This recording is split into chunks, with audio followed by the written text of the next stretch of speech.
Invité sur le plateau de TF1 par Anne-Claire Coudray, Kad Merad s'est rendu sur le plateau avec Danny Boone pour présenter le prochain film de ce dernier.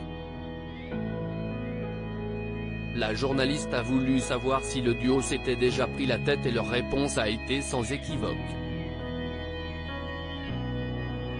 Si est-il un duo qui marche et qui fait rire de nombreux Français. Entre Danny Boone et Kad Merad, l'amitié est aussi forte que leur réussite professionnelle.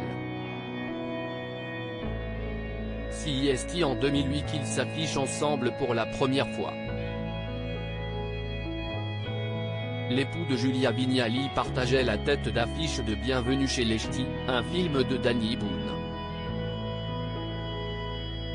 Si le film a été interdit en Chine, dans l'Hexagone, il est devenu culte.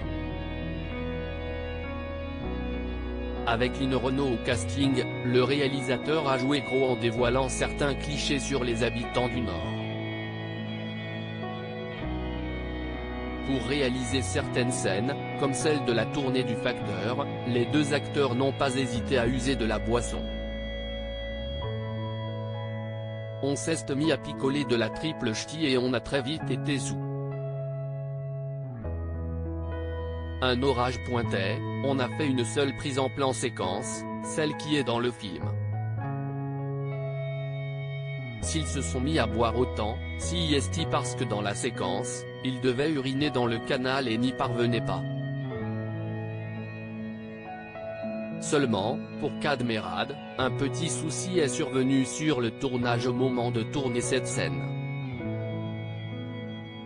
Le problème si est-il que moi, ça ne s'arrêtait plus.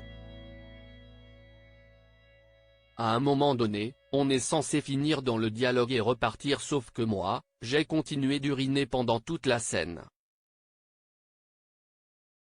Je me suis uriné dessus, en fait.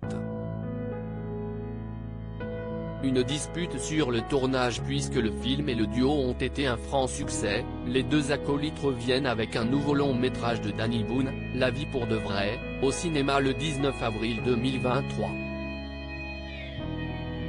Pour en faire la promotion, les deux acteurs étaient les invités d'Anne-Claire Coudray lors du journal télévisé de 20h ce dimanche 9 avril.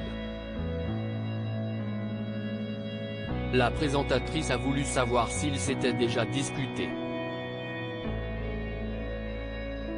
Une fois, a avoué Danny Boone. Il y a longtemps, a surenchéri Kad Merad. Le premier jour des ch'tis. Je me suis un peu énervé contre toi, explique alors le réalisateur de 56 ans.